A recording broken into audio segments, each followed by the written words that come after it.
Hi, this is Rachel Nolan, and this is my case study for building finance.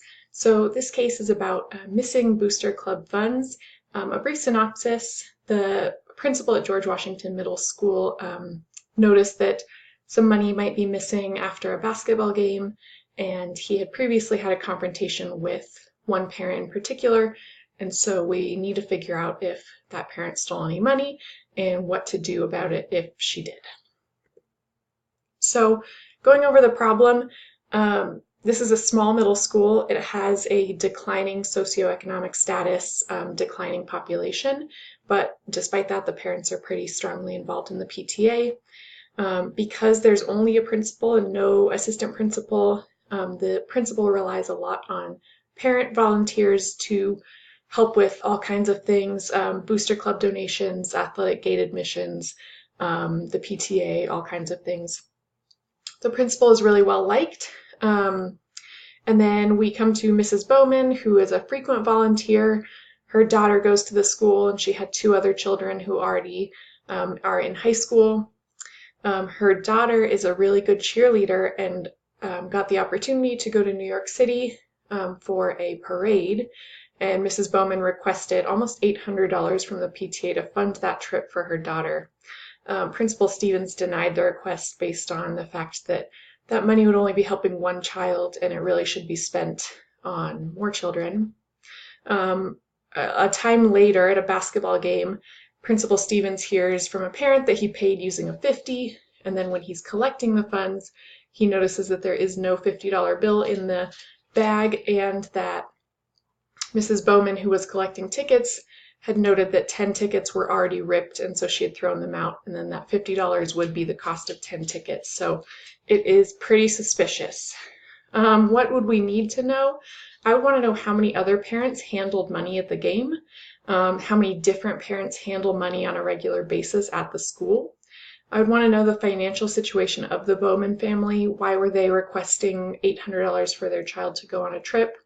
Not that it matters that much, but it could be a motive for her trying to steal money. And then is the district following, or the school following district guidelines for handling money? Are there a lot of safeguards in place at the district? Is the school in compliance or out of compliance? So my plan of action would be to check any security footage if possible, or speak with a security guard who may have been on duty. It's possible that the theft was caught on tape, although probably unlikely. Just knowing how many security cameras are usually in schools, there's probably not one in every place to catch that, but that would be a really easy course of action if we could catch it on video. I would also speak with each of the parent volunteers individually, including Mrs. Bowman, that were taking tickets or working near the ticket booth. I would want to know about those already ripped tickets. How did they get ripped? Why were they not sold? Why were they not included in the cash bag to prove that there were ripped tickets? And ask if they remember taking a $50 bill, because maybe it was used to make change for something else, like a bigger bill, I'm not sure. But I would want to go about it in a non-accusatory fashion, just, hey, I as the principal noticed this discrepancy, I just want to know what you have can recall. I would review the district policy regarding parent volunteers handling money. I know that it shouldn't be up to one volunteer. We should have multiple, but you should always have more than one parent supervising the collection of money and signing off on things when they do that. And so I'm wondering if their district has policies in place that weren't being followed. And then I would want to retrain any volunteers that handle money in the proper control surrounding the cash box, and if there are ripped tickets, how to include those in so there's proof of the fact that they weren't sold. Just like a refresher course, again, not accusatory, just hey, you may have forgotten, it's been a while, here are the procedures around handling money. So the resolution of issues, thinking about what's best for students, I do agree with Mr. Stevens' decision on the PTA funds not being spent on one child.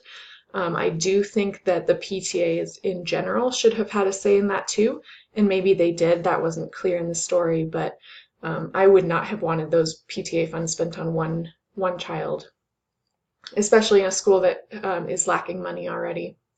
I would want to handle the situation with care, because if we start a fight with the parent volunteer community, we're going to lose volunteers. We're going to show kids that it's school versus parents, and that's never okay.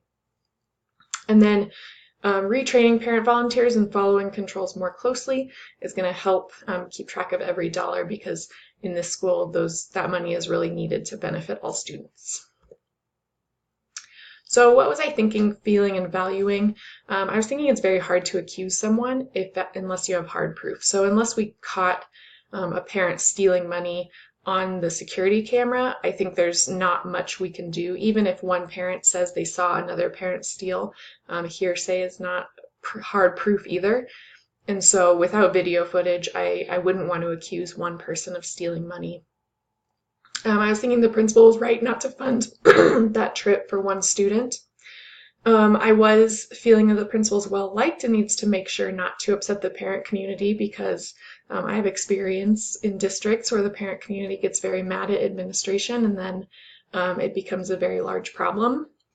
And I do value honesty and justice, so if a theft did occur, I'd want to stop it and hold the thief accountable. So if we caught Mrs. Bowman or another parent pocketing money on video, I would usually refer it to the district to decide what to do in that case. And what issues are still unresolved? So if a parent did steal the money, I think they need to be held accountable. The PTA needs to decide as a whole how their money is spent. And so this may have happened in the story, it was unclear, but in the future it needs to be not just the decision of the principal on the PTA, it needs to be the group as a whole. And then I do think Mr. Stevens needs more help with with supervising. Unfortunately, that's probably not feasible in their budget to hire an assistant principal, but that would help a lot if he could. So standard 8 is that an educational leader promotes the academic success and personal well-being of every student by ensuring effective and efficient management of the school or district to promote student social and academic learning. So component 1, how does the school leader promote effective and efficient management of the school or district? So by ensuring that the PTA funds are not spent on one student, but also allowing the PTA to make their own decisions as a group, and promoting fair and efficient management of funds. By asking parent volunteers for statements without accusing any one person, I'm hoping they'll want to continue to volunteer, because it sounds like this school can't run efficiently without parent volunteers. And then by retraining those volunteers on collection of cash and donations, and making sure that those funds aren't mismanaged or go missing again in the future. How does the school leader promote the social learning of every student? So approaching student or parents in a non-accusatory manner, I'm hoping that divisions don't arise between admin and parents, because that sets a really bad example for students. Again, if they see it as the school versus their parents, or if they hear their parents bad-mouthing the school at home, that leads to further problems in the social aspects of those kids. By making sure that PTA funds are not spent on one child, sending a message that there's no favoritism at this school. I've also been at schools where favoritism is an issue, and students really take that to heart if they feel like one student is being treated differently than another. And then making sure that parents feel like they're important and needed at the school, because they are needed at this school. Students really benefit from having adult volunteers around and having their parents invested in their school. And then lastly, how does the school leader promote student academic learning? Making sure that every dollar of revenue is accounted for is really important in a school or really any school, but especially a school that is lacking funds. Retaining an active parent volunteer base means that more events can take place at school, which means kids are more invested, which usually leads to higher academic success. And then by leaving funding decisions to the hands of the PTA, but making my feelings known about where money should be spent, can hopefully get money spent on the largest group of students possible. We want that money to benefit as many students academically as possible. And so that is my case study on the missing Booster Club funds. and I hope you enjoyed.